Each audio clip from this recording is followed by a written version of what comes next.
dan penghargaan. Yang keempat, keyakinan kelas. Yang kelima, kebutuhan dasar manusia. Yang keenam, posisi kontrol guru. Dan yang ketujuh, intinya yaitu segitiga restitusi. Kita lihat tentang perubahan paradigma.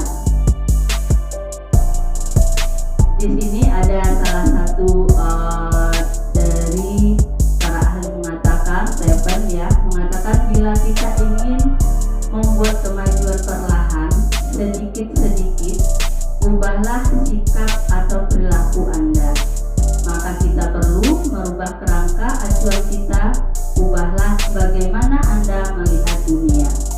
Bagaimana Anda berpikir tentang manusia, ubahlah paradigma Anda, skema pemahaman dan penjelasan aspek-aspek tertentu tentang realita. Jadi menurut Stephen ini, kalau kita mau melakukan perubahan, maka kita harus merubah sikap kita menjadi lebih baik sehingga kita akan terwujud kepada disiplin positif nantinya. Di sini ada stimulus respon yang mana kita mungkin sering mengatakan realitas kebutuhan kita itu sama. Jadi kita menyamakan tentang kebutuhan kita dengan orang lain. Tapi kenyataannya realitas kebutuhan kita itu berbeda, ya enggak? Nah, terus semua orang itu melihat hal yang sama sehingga kita di sini menyamaratakan semuanya. Tetapi teori kontrol tentang dunianya, setiap orang memiliki gambaran yang berbeda. Terus kita mencoba mengubah orang agar berpandangan sama dengan kita. Sementara kita berusaha memahami pandangan orang lain tentang dunia. Jadi dalam hal ini kita tidak bisa menyamakan pandangan kita dengan orang lain. Begitu juga dengan kita memandang murid kita sendiri. Kita nggak bisa memasukkan kehendak kita, kemauan kita kepada murid itu. Terus selanjutnya perilaku buruk dilihat sebagai suatu kesalahan. Nah, teori kontrolnya semua perilaku memiliki tujuan. Mereka melakukan kesalahan itu pasti punya alasan. Apa alasan mereka melakukannya? Karena semua tindakan orang itu pasti ada alasannya. Terus saya bisa mengontrol orang lain. Teori kontrolnya hanya Anda yang bisa mengontrol diri Anda.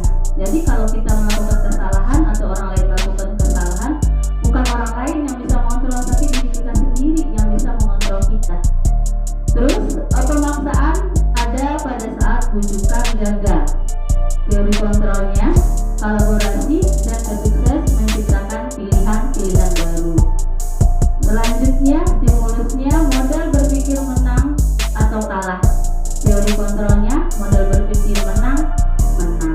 Nah, jadi dari stimulus respon tentang dunia dengan teori kontrol tentang dunia ini sangat berbeda sekali kalau kita lihat dalam penerapannya.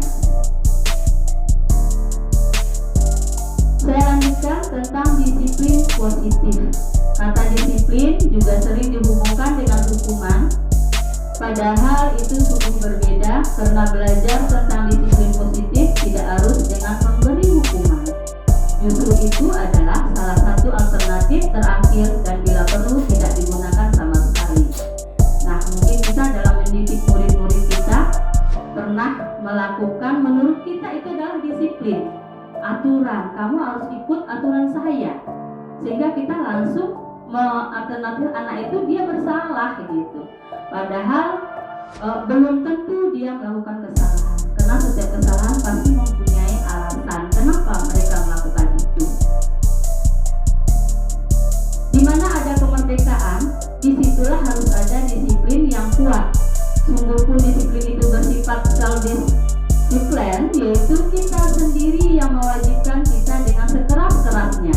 Tetapi itu sama saja, sebab jikalau kita tidak cakap melakukan self-discipline itu, wajiblah penguasa lain mendisiplin diri kita. Dan peraturan demikian itulah harus ada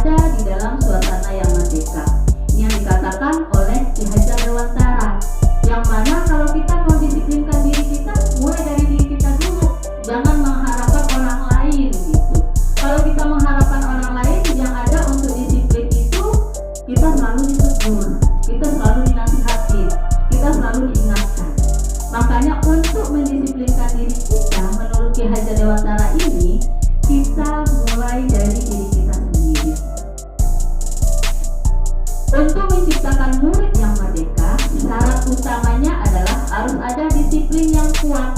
Disiplin yang dimaksud adalah disiplin diri yang memiliki motivasi internal.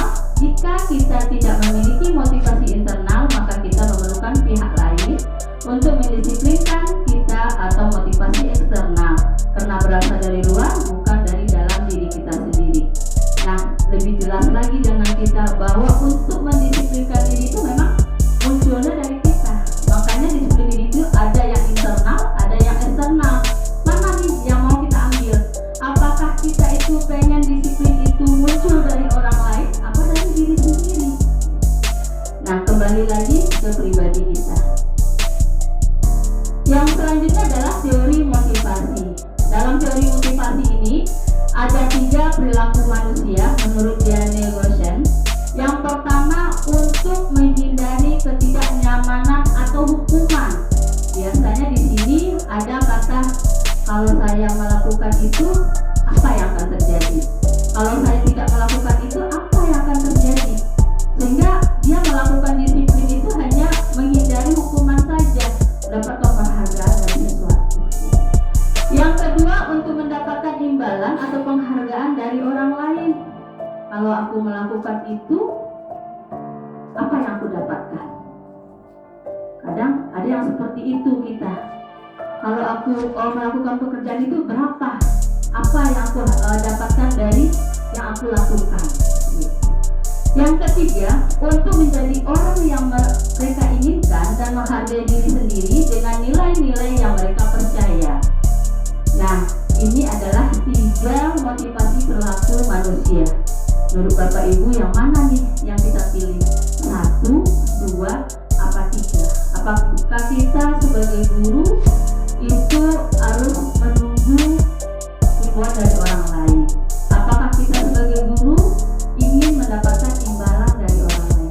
Atau kita sebagai guru itu muncul dari dalam diri kita, sehingga kita kalau melakukan apapun kita tidak melihat materinya, walaupun kita memang ingin materi tersebut. Tapi kembali lagi, kalau kita tidak mengharapkan imbalan secara langsung, insya Allah ilmu yang apa yang kita sampaikan, apa yang kita harapkan itu akan terwujud nanti. Selanjutnya, hukuman. Hukuman bersifat tidak terencana atau tiba-tiba. Anak atau murid tidak tahu apa yang akan terjadi dan tidak dilibatkan. Nah, mungkin kita sebagai guru sering melakukan hukuman. Anak datang terlambat, langsung kita hukum tanpa kita rencanakan terlebih dahulu. Tiba-tiba anak itu kita hukum putar lapangan gitu, atau yang lainnya. Hukuman itu juga bersifat satu arah dari pihak guru yang memberikan, dan murid hanya menerima suatu hukuman tanpa melalui suatu kesepakatan atau pengarahan dari pihak guru, baik sebelum atau sesudahnya. Terus hukuman yang diberikan bisa berupa fisik maupun psikis. Murid atau anak disakiti oleh suatu perbuatan atau kata-kata. Nah, biasanya kalau kita penerapan hukuman ini, yang ada murid itu dendam sama kita. Mereka itu tidak mengingat kebaikan kita, yang mereka ingat adalah kesalahan dari kita. Selanjutnya, konsekuensi. Sudah terencana atau sudah disepakati, sudah dibahas dan disetujui oleh murid dan guru. Umumnya bentuk-bentuk konsekuensi dibuat oleh pihak guru atau sekolah, dan murid sudah mengetahui sebelumnya konsekuensi yang akan diterima bila ada pelanggaran. Pada konsekuensi, murid tetap dibuat tidak nyaman untuk jangka waktu pendek. Tetapi konsekuensi itu biasanya diberikan berdasarkan suatu data yang umumnya dapat diukur. Misalnya setelah 3 kali tugasnya tidak diselesaikan pada waktu yang diberikan, atau murid melakukan kegiatan di luar kegiatan pembelajaran, sudah melakukan berulang kali, baru kita memberikan konsekuensi. Dihukum oleh penghargaan. Nah, di sini dihukum oleh penghargaan itu dia bersifat jangka pendek.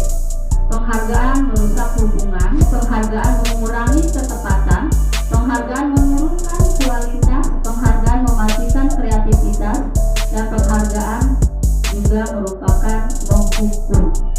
Nah, maksudnya di sini kadang orang yang mendapatkan suatu penghargaan bagi murid yang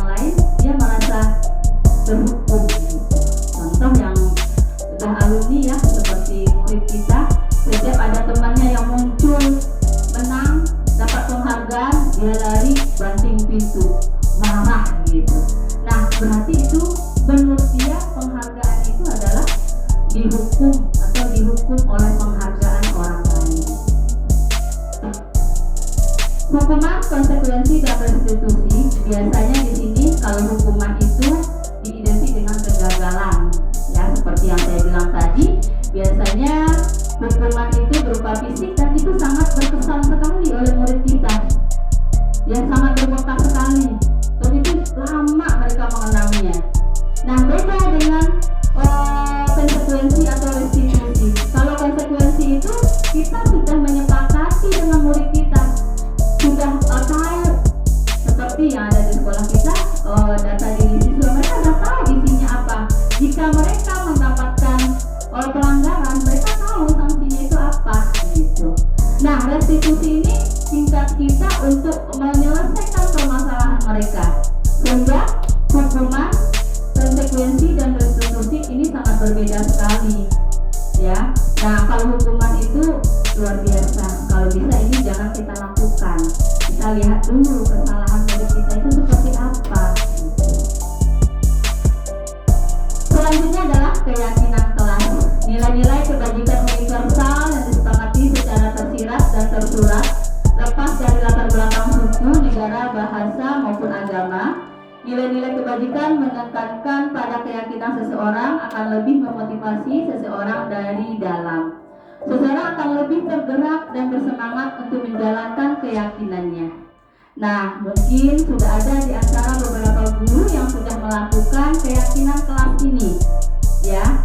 Kalau saya sudah melakukan praktek nyatanya, ya sudah melakukan bentuk positif di dalam kelas, terutama kelas 8A. Nah, ini saya melakukannya apa keyakinan kelas kita. Memang di sini adalah guru dengan siswa itu kita sepakat apa keyakinan kelas kita. Nah, ternyata di sini anak-anak itu memilih disiplin dalam rangka apa? Lingkungan, kebersihan, apa kedatangan. Nah, mereka memilihnya adalah disiplin lingkungan, terutama untuk kelas.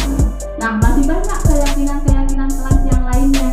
Nah, di sini saya himbau untuk Bapak Ibu guru, mari kita membuat keyakinan kelas kita dengan murid, dengan terutama untuk wali kelas, biar anak itu tahu, sadar, oh iya di kelas ini tidak boleh melakukan ini. Nah, kalau bisa nih keyakinan kelas itu kita tempel nih di kelas-kelas kita, sehingga anak itu setiap mereka bergerak mereka lihat, oh iya keyakinan kelas nggak boleh buang sampah. Mereka sadar bahwa buang sampah itu nggak boleh. Keyakinan kelas harus mengerjakan tugas tepat waktu, berarti mereka ingat. Kalau mereka tidak melakukan, berarti mereka akan mendapatkan konsekuensinya. Selanjutnya adalah kebutuhan dasar manusia. Nah, setiap manusia itu mempunyai kebutuhan, ya. Tidak ada manusia yang tidak mempunyai kebutuhan. Nah, kebutuhan yang dimaksud di sini berdasarkan pemahaman filosofi Ki Hajar Dewantara, ada salah satunya adalah bertahan hidup. Nah, untuk bertahan hidup itu mungkin orang-orang melakukan suatu kesalahan. Nah, dari kesalahan mereka itu tahu, oh ternyata kebutuhannya apa. Nah, ada juga orang yang melakukan kebutuhannya itu adalah kasih sayang dan rasa diterima. Mungkin kita melihat banyak anak kita yang bertingkah, ya, yang mempunyai masalah. Nah, kita nggak tahu mereka melakukan kesalahan itu kenapa gitu. Nah, coba kita tanya dengan cara disiplin positif dan keyakinan yang sudah kita buat di dalam kelas kita. Terus selanjutnya kebebasan. Murid masih punya kebebasan. Jangan kita hanya menonton hanya di dalam kelas aja. Coba kita lakukan kebebasan. Nah, di sini saya melakukan dalam kegiatan pembelajaran saya, mereka itu bebas melakukan praktik. Terserah mereka mau mendapatkan memilih tempat di mana, tetapi kita harus tetap ada di sana. Jangan sampai kita memberikan kebebasan tapi kita pergi kemana gitu. Jadi kita memberikan kebebasan itu kita harus ada di tempat tersebut. Nah, selanjutnya adalah kesenangan, ya. Murid itu butuh juga kesenangan, ya. Terus juga penguasaan, karena mereka merasa berkuasa. Aku ketua kelas nih, aku pengurus nih, gitu. Jadi mereka merasa berkuasa. Inilah kebutuhan dasar manusia bersama pada murid kita yang harus kita ketahui, gitu. Jadi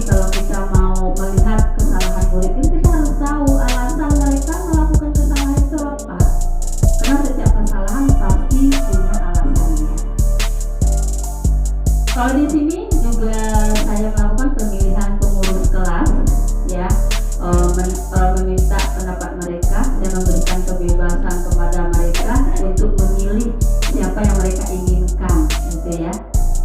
Terus juga di sini dalam kegiatan pembelajaran juga saya memperhatikan kebutuhan murid saya, mereka mau seperti apa. Nah, tetapi kembali lagi jangan sampai kita tidak mengawasi mereka, karena kita sebagai guru harus menuntun murid kita menuju ke kodrat mereka, menuntun mereka apa yang mereka inginkan, gitu. Ya Bapak Ibu guru ya, betul nggak? Ya, jangan diam aja dong.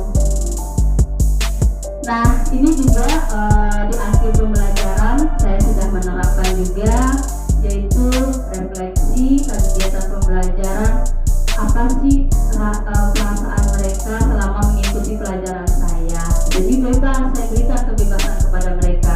Mereka bebas ngomong apa saja tanpa terikat apapun, gitu. Nah, terus di sini juga saya menanyakan ke mereka hal apa yang perlu mereka pahami. Nah, jadi setelah itu kami buat, mereka nempel bebas. Mereka nempel di mana? Dengan hidup penuh warna, karena murid kita itu butuh dengan warna-warni, gitu. Nah, jadi ini yang sudah saya lakukan dalam kegiatan pembelajaran saya, yaitu IPS, dalam penutup kegiatan, gitu. Nah, selanjutnya ketika seorang murid melakukan suatu perbuatan yang bertentangan dengan nilai-nilai kebajikan atau melanggar peraturan, hal itu sebenarnya dikarenakan mereka gagal memenuhi kebutuhan dasar mereka. Mereka nggak tahu nih kebutuhan mereka itu apa, gitu. Makanya murid-murid kita itu sering dengan sengaja mereka melakukan kesalahan. Mungkin mereka lagi ada masalah di rumah, mereka malah pergi nih ke sekolah, gitu kan ya. Nah, tapi karena kita nggak tahu kenapa mereka melakukan kesalahan itu, kita langsung dicas mereka, kamu ngapain, langsung ke hukuman. Nah, ini yang harus kita berhentikan. Nah, setelah nanti Bapak Ibu guru mempelajari ini, tolong bisa kita membedakan mana hukuman, mana yang konsekuensi. Nah, kalau bisa jangan sekali kita langsung memberikan hukuman ke anak kita. Kita tanya dulu kenapa mereka melakukan itu. Nah, karena kita kembali lagi 5 dasar kebutuhan manusia yang tadi. Mereka butuh kasih sayang, mereka butuh kebebasan, gitu ya. Nah, rata-rata kalau murid itu adalah kasih sayang, ya, yang setelah yang saya lakukan dalam aksi nyatanya. Nah, ini ada video tentang kebutuhan 5 dasar manusia, ya, biar nggak berlama-lama kita cut aja ya.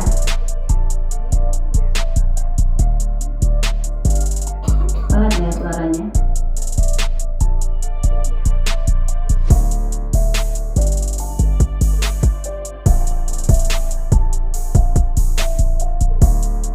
Kayaknya laptop saya.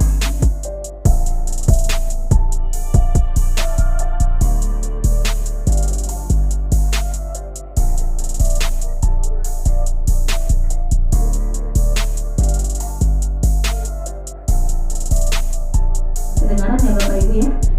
Kedengaran lah ya.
berbuat. Kebutuhan mereka itu ada 5. Terus selanjutnya adalah posisi kontrol guru. Nah, di sini ada 5 posisi kontrol guru yang mana kita nantinya, ya. Saya jelaskan satu persatu, yaitu penghukum. Yang mana kalau penghukum itu, seorang penghukum bisa menggunakan hukuman fisik maupun verbal.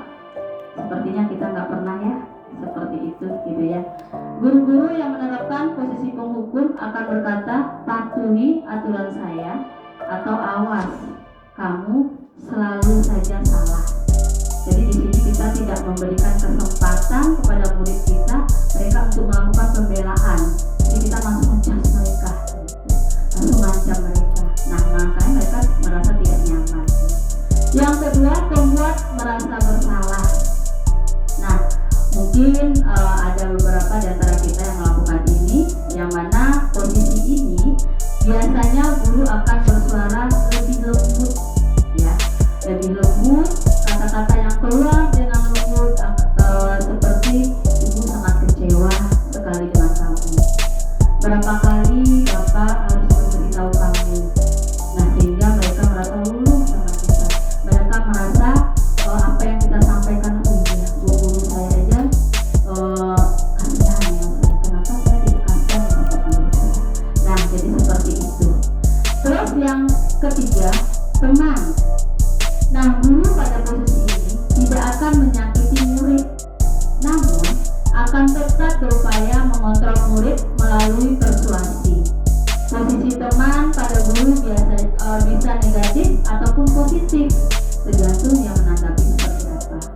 Guru di posisi teman menggunakan hubungan baik dan humoris untuk mempengaruhi seseorang. Mereka akan berkata, ayo bantulah demi bapak ya, ayo ingat tidak bantuan bapak selama ini. Jadi kita itu seorang dekat sama dia, atau kadang atau dibilang dengan SKSD ya. Nah, jadi mau posisi mana di antara tiga ini? Selanjutnya yang keempat, memantau.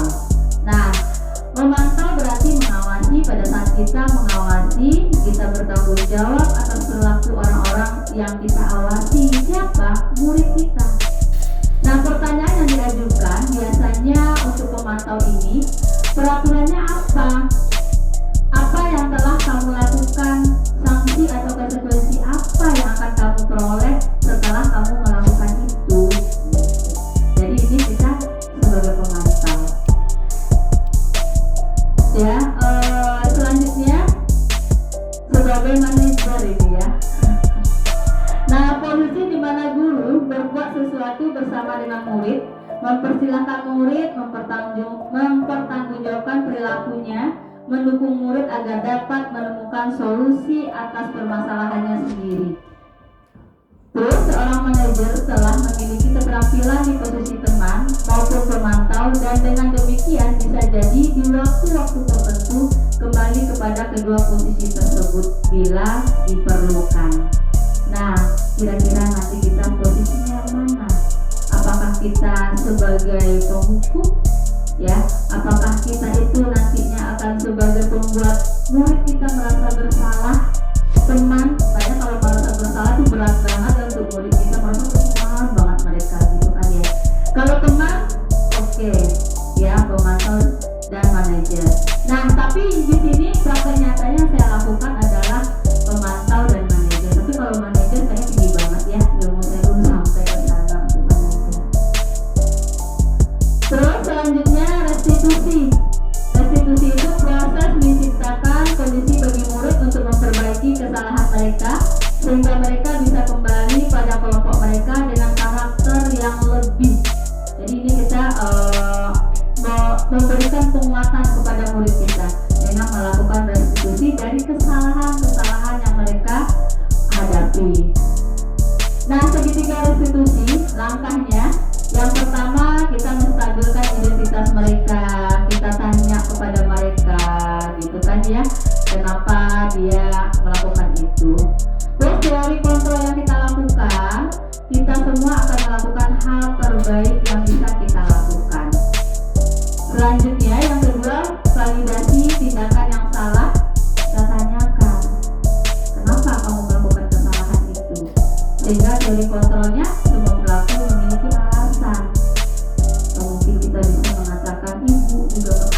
kesalahan itu. Nah, tetapi setiap kesalahan pasti ada alasannya. Kenapa kamu melakukannya? Tidak langsung kita mencari dia, kamu salah ya. Nah, jadi untuk segitiga restitusi ini memang kita harus melakukan 3 langkah. Yang ketiga, menanyakan keyakinannya, seperti yang saya buat tadi, buat di dalam kelas sudah ada keyakinan, disiplin, tidak dan yang lain-lain. Nah, kita tanyakan, kita punya keyakinan kelas, kira-kira keyakinan mana yang kamu melanggar dari kesalahan yang kamu perbuat. Nah, jadi pertanyaan-pertanyaan yang kita berikan kepada murid kita yaitu pertanyaan yang positif, bukan menjatuhkan mereka, sehingga mereka juga merasa nyaman ya dengan apa yang kita sampaikan. Nah, ini ada ilustrasi segitiga restitusi. Cara penerapannya silahkan diperhatikan. Kita nanti tergolong guru yang mana dengan setelah diberikan video ini.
Silakan diperhatikan ya Bapak Ibu guru ya, biar kita bisa menuntun mengarahkan murid kita menuju kemerdekaan, kebahagiaan yang mereka inginkan.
Dia tidak memberikan kesempatan kepada muridnya, mau alasan apa?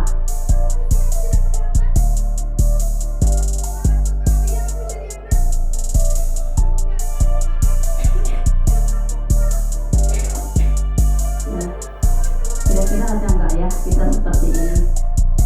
Enggak ya Bapak Ibu guru ya.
melakukan seperti ini ya.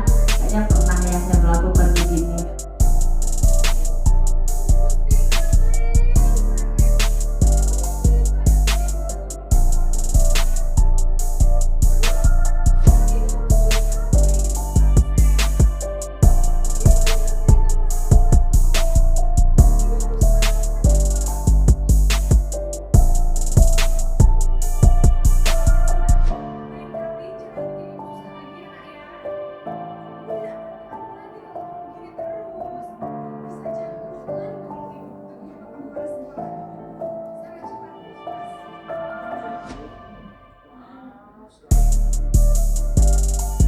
Dalam posisi ini murid itu nggak akan melakukan perlawanan, akan jawab gitu.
Posisi pemantau ya.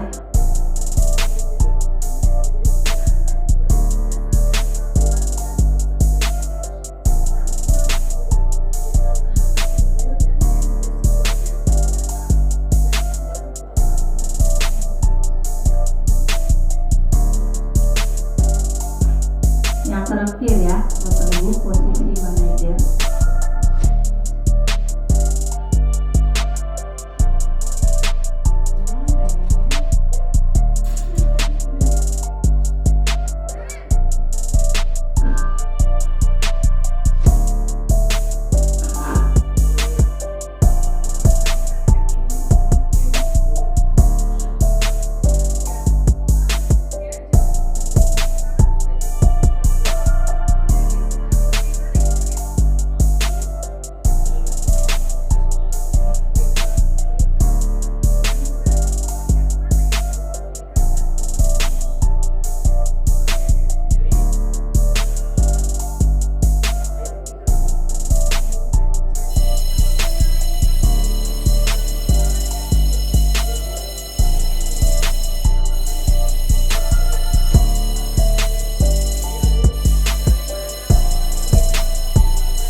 videonya.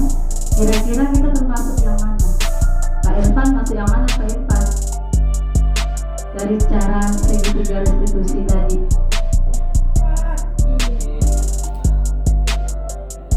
Yang ketiga. Oke. Kalau ini yang keempat ya. Nah, kalau saya juga yang keempat, tapi saya berusaha untuk menjadi kelima, gitu ya. Karena setiap kita memang harus ada perubahan, jangan jalan di tempat 4 aja gitu, atau Pak Irfan 3 aja. Nah, kita coba untuk pendekatan ke murid kita menuju restitusi kontrol ini yang keempat bisa menuju yang kelima, sehingga kita akan menumbuhkan kenyamanan terhadap murid kita yang melakukan kesalahan-kesalahan mereka gitu. Nah, kontrol restitusi yang saya lakukan, yang sudah saya terapkan di sini, ada anak yang terlambat, juga ada anak yang membuang sampah, terus juga mereka terlambat masuk ke dalam ruangan. Ini anak-anak yang melakukan kesalahan gitu ya. Nah, saya sudah menerapkan sama salah satu di antara mereka, yaitu Abiyu ini ya.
Oke, itu salah satu contoh ya praktek baik yang sudah saya lakukan dalam segitiga restitusi dengan salah satu murid. Walaupun belum maksimal, yang penting saya sudah berusaha untuk mereka menjadi yang terbaik. Karena dalam penanganan ini saya melakukan pemantau dan juga manajer gitu ya. Nah, semoga dia menjadi lebih baik. Nah, itu tentang disiplin positif yang saya dapatkan dari calon guru penggerak.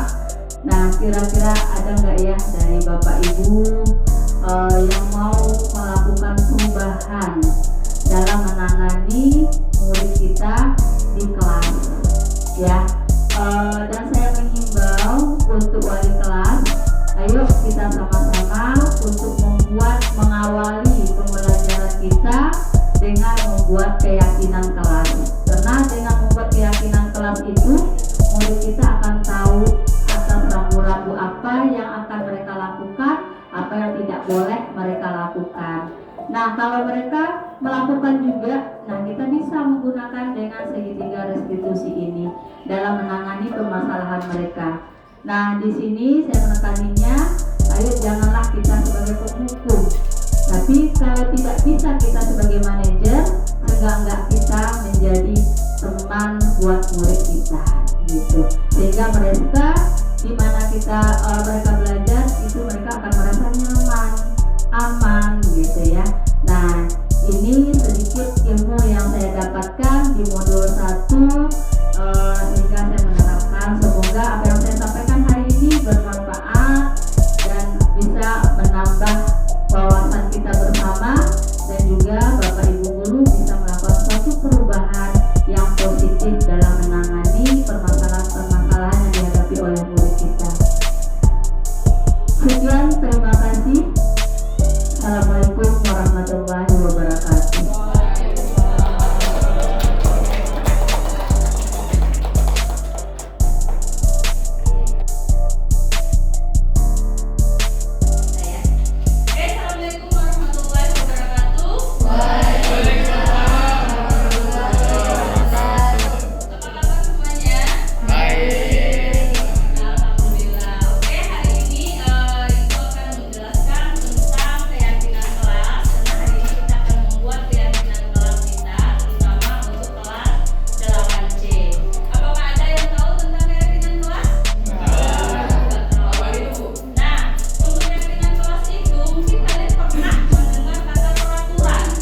Iya. Tidak juga nggak apa-apa.